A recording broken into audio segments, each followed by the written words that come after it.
manusia. Yang pertama yaitu sebagai alat untuk berkomunikasi. Maka dari itu, alat berkomunikasi ini juga dapat dikatakan sebagai alat untuk berpikir. Yang kedua, sebagai alat untuk mengekspresikan diri. Yang ketiga yaitu sebagai alat untuk berintegrasi dan beradaptasi sosial. Dan yang terakhir sebagai alat kontrol sosial, yaitu rasa untuk membedakan dengan menggunakan undak usuk basa. Lalu, kedudukan bahasa Indonesia juga terbagi menjadi dua. Yang pertama, sebagai bahasa nasional, yaitu bahasa yang disepakati secara bersama atau dikonvensionalkan, tetapi secara lisan. Yang kedua, sebagai bahasa negara, yaitu yang tertera di dalam undang-undang. Selanjutnya terdapat ragam bahasa. Ragam bahasa yaitu variasi bahasa yang terjadi karena pemakaian bahasa. Contohnya seperti aksen atau dialek yang berbeda-beda. Ragam bahasa ini juga terbagi menjadi dua. Yang pertama yaitu berdasarkan cara berkomunikasi. Berdasarkan cara berkomunikasi ini juga terbagi menjadi dua. Yang pertama yaitu ragam tulis dan yang kedua yaitu ragam lisan. Ragam tulis ya contohnya seperti karya ilmiah ataupun yang lainnya dan membutuhkan SPOK. Yang kedua, ragam lisan. Ragam lisan itu seperti cara kita berbicara dengan seseorang. Lalu yang kedua, berdasarkan situasi pemakaian. Berdasarkan situasi pemakaian ini juga terbagi menjadi tiga. Yang pertama ragam formal, yang kedua ragam semi formal, dan yang terakhir ragam non formal. Ragam formal digunakan pada saat seminar atau sidang ataupun yang lainnya, dan ragam semi formal digunakan pada saat perkuliahan. Ragam non formal digunakan sehari-hari seperti saat kita mengobrol dengan teman. Lalu selanjutnya terdapat keunggulan dan kelemahan berkomunikasi lisan dan tulisan. Yang pertama secara lisan, contohnya seperti berbicara, berdebat, berdiskusi, dan berpidato. Keunggulannya yaitu berlangsung dengan sangat cepat, berlangsung tanpa membutuhkan alat bantu, dan kesalahan dapat langsung dikoreksi, kemudian dapat dibantu dengan gerak tubuh dan mimik wajah. Tetapi kelemahannya yaitu tidak selalu memiliki bukti otentik, terkecuali direkam. Dan kemudian dasar hukumnya yang lemah serta tidak dapat disajikan secara matang dan bersih karena adanya penambahan dan pengurangan perkataan. Selanjutnya dapat mudah dimanipulasi. Lalu yang kedua yaitu secara tulis. Contohnya seperti menulis laporan, menulis makalah, menulis surat, dan menulis karya-karya ilmiah lainnya.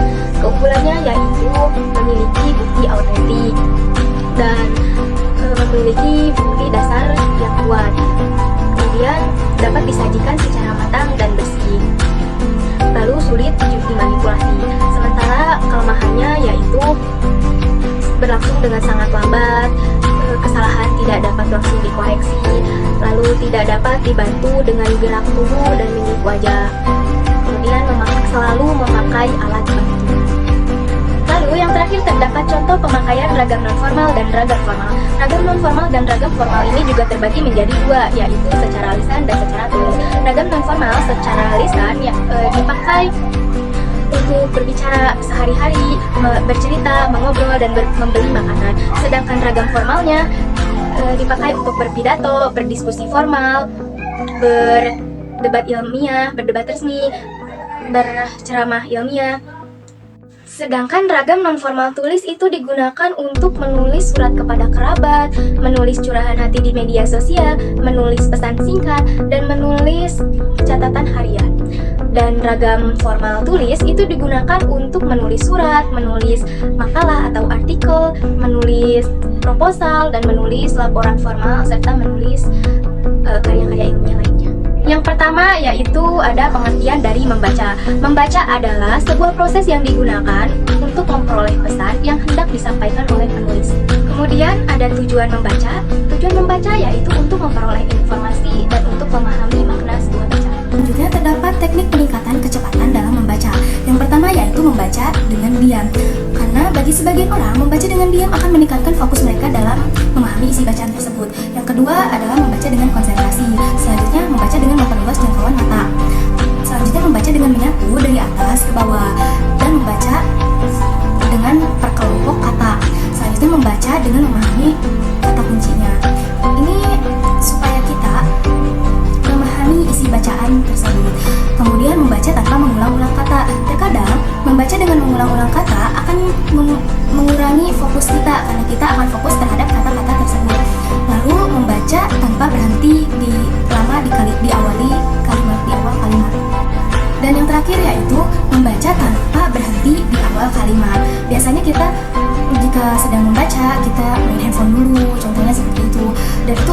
sangat berpengaruh pada pemahaman kita untuk mengetahui isi bacaan tersebut. Selanjutnya terdapat teknik membaca. Yang pertama yaitu teknik scanning. Teknik scanning adalah membaca dengan cara memindai secara cepat. Digunakan untuk memperoleh informasi dengan cepat dan akurat. Yang kedua terdapat teknik membaca skimming. Teknik membaca skimming ini adalah membaca secara sepintas untuk mendapatkan kesan umum, menemukan hal tertentu dan makna dari sebuah bacaan. Yang ketiga terdapat teknik membaca SQ3R, digunakan untuk memahami isi buku dengan baik. S yaitu survei bacaan, kita mencari bacaan apa yang ingin kita baca atau bacaan apa yang terkait dengan judul yang ingin kita cari. Lalu selanjutnya ada question yang berarti ajukan pertanyaan. Kita mengajukan pertanyaan seperti tema besarnya apa, metodenya apa, judulnya apa, dan lain sebagainya. Selanjutnya dilakukan oleh read, yaitu membaca. Setelah itu, setelah menemukan bacaannya, kita membaca secara keseluruhan untuk mendapatkan jawaban dari pertanyaan-pertanyaan sebelumnya. Terdapat R kembali, yaitu recall yang artinya beri jeda. Beri jeda di sini dengan maksud bisakah kita menjawab pertanyaan-pertanyaan tadi dari hasil bacaan kita. Jika kita tidak dapat menjawab beberapa, berarti kita kehilangan fokus dan kita lanjutkan kepada review, yaitu membaca ulang untuk menjawab soal-soal yang belum terjawab. Selanjutnya ada langkah-langkah membaca kritis. Yang pertama yaitu memahami isi bacaan, dan yang kedua yaitu uji keakuratan sumber bacaan. Maksudnya adalah mencari beberapa sumber mengenai judul-judul artikel yang sama. Lalu terdapat membaca gambar. Membaca gambar dibagi menjadi 3. Yang pertama, membaca grafik. Grafik adalah suatu media untuk memberi konsep dalam penyampaian ide yang kompleks menjadi sederhana. Cara membacanya yaitu dengan dirunut dari awal sampai akhir dan diberi konklusi. Lalu yang kedua yaitu membaca tabel. Tabel adalah sebuah informasi yang berupa ikhtisar, baik berupa bilangan maupun berupa kata. Cara membacanya yaitu dijabarkan dari awal sampai akhir, kemudian hasilnya. Yang terakhir adalah membaca bagan. Bagan adalah alat peraga tanpa keterangan jumlah untuk menyajikan data agar dapat mempermudah penafsiran. Cara membacanya yaitu dengan membaca judul dari atas dan membaca dari atas sampai ke bawah. Selanjutnya ada menyimak. Pengertian menyimak adalah memperhatikan dengan saksama agar memperoleh sebuah informasi. Kemudian terdapat tingkatan dalam menyimak, yaitu mendengarkan, menginterpretasi, mengevaluasi, dan memberi reaksi. Selanjutnya terdapat tantangan dalam menyimak, yaitu perhatian yang terbagi, adanya gangguan, tidak mengindahkan pesan, penilaian yang terburu-buru, dan kurangnya pendengaran. Lalu terdapat beberapa cara untuk menjadi pendengar yang aktif. Yang pertama, memiliki tujuan dan memiliki motivasi. Memiliki tujuan untuk apa? Tidak mengerti. Kemudian, memerhatikan kata kunci sebagai penanda. Lalu yang terakhir terdapat contoh penanda. Yang pertama yaitu penanda pembeda, ditandai oleh kata akan tetapi di pihak lain. Dan yang kedua ada penanda konsep. Penanda konsep ini ditandai oleh kata seperti hal utama dari pembahasan ini, atau ada 2 hal utama dalam pembahasan ini. Kemudian yang terakhir terdapat penanda kesimpulan. Penanda kesimpulan dapat ditandai oleh kata. Lalu yang pertama yaitu ringkasan. Ringkasan adalah memendekkan suatu bacaan dengan mengambil intisarinya tanpa mengubah struktur bacaan tersebut.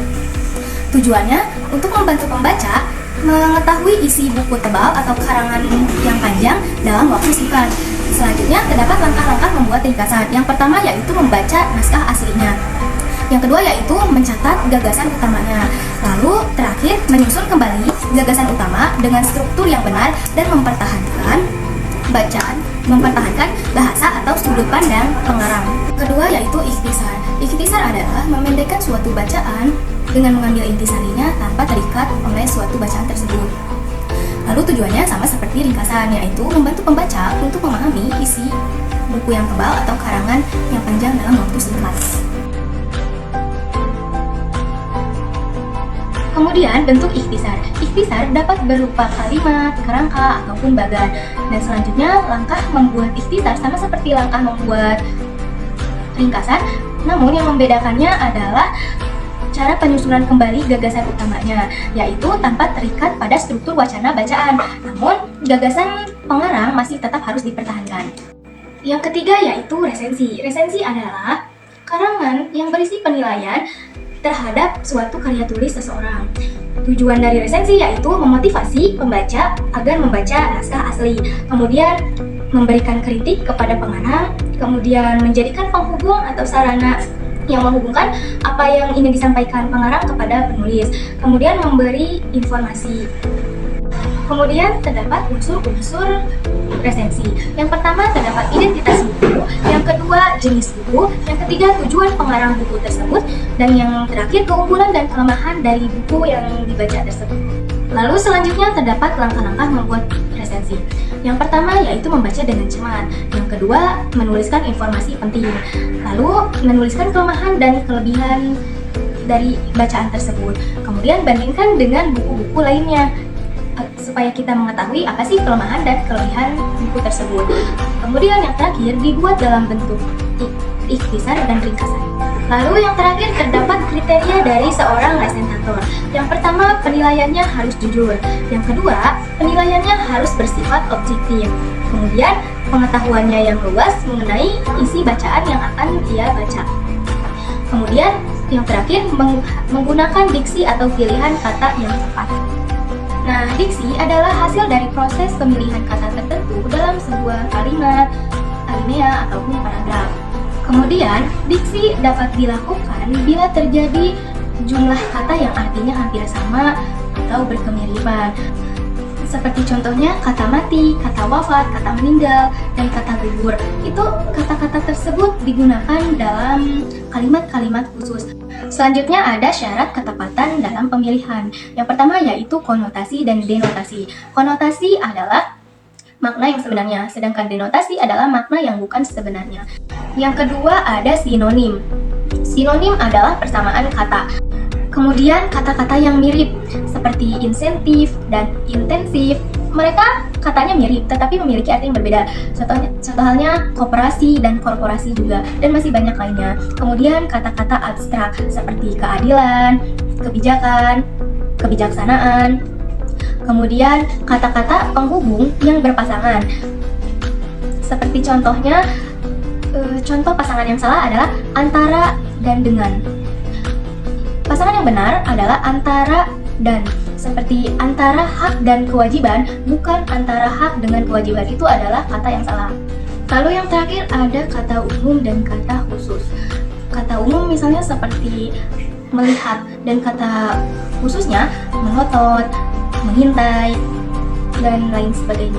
Selanjutnya yaitu gaya bahasa seperti majas. Lalu gaya bahasa juga seperti cara penutur untuk menyampaikan maksudnya. Kemudian dari gaya bahasa ini juga dapat menimbulkan kesan tertentu dari pemilihan gaya bahasa. Kemudian terdapat faktor yang mempengaruhi tampilan bahasa dalam berkomunikasi. Yang pertama yaitu cara dan media komunikasinya, seperti lisan atau tulisan, langsung atau tidak langsung, media cetak atau elektronik. Kemudian dari segi bidang ilmunya, contohnya seperti filsafat, sastra, hukum, kedokteran, agama, MIPA, dan lain sebagainya. Faktor lainnya ada situasi, seperti situasi formal, semi formal, dan situasi non formal. Kemudian terdapat khalayak seperti umur, jenis kelamin, tingkat pendidikan atau status sosial. Dan yang terakhir ada tujuan, seperti membangkitkan emosi, humor, dan sebagai informasi. Selanjutnya ada idiom. Idiom adalah ungkapan bahasa yang artinya tidak secara langsung dapat dijabarkan dari unsur-unsurnya. Moelino 1984-177. Kemudian contoh idiom itu seperti gulung tikar, muka tembok, adu domba. Selanjutnya, yang terakhir adalah ungkapan idiomatik, yang artinya adalah pasangan kata yang selalu muncul bersama sebagai frasa. Ungkapan idiomatik ini bukan idiom, melainkan ungkapan yang berperilaku seperti idiom. Idiom contohnya seperti bertemu dengan, dibacakan oleh. Contoh kalimatnya seperti polisi bertemu dengan maling. Lalu pengertian paragraf. Paragraf adalah satuan dasar tulisan yang lebih panjang dari kalimat tetapi lebih pendek dari tulisan keseluruhan. Kemudian paragraf adalah sekelompok kalimat yang mengembangkan satu gagasan. Dan paragraf juga mencakup satu kalimat yang berisi gagasan, kemudian kalimat lainnya yang berisi penjelasan. Kemudian ciri-ciri paragraf. Paragraf ditandai dengan satu gagasan utama, kemudian ditandai dengan beberapa informasi yang menjelaskan gagasan utama. Dan bentuk visual paragraf ditandai dengan perenggangan atau penjorokan dari kalimat antar kelompok dari baris kalimat pertama dengan baris kalimat selanjutnya. Kemudian, gagasan utama dapat berupa kalimat implisit dan eksplisit. Maksudnya apa? Implisit adalah gagasan utama yang tidak langsung dijabarkan di dalam paragraf tersebut. Sedangkan eksplisit adalah gagasan yang langsung dijabarkan di dalam paragraf tersebut. Kemudian, untuk kalimat topik dapat berada di awal dan di akhir. Kemudian yang terakhir terdapat ciri-ciri paragraf yang baik. Yang pertama ada kesatuan, yaitu fokus kepada gagasan utama dan fokus kepada kalimat penjelas lainnya. Kemudian yang kedua terdapat kelengkapan, yaitu lengkap dalam terdapat kalimat penjelasnya, gagasan utamanya, konjungsi, dan kalimat utamanya.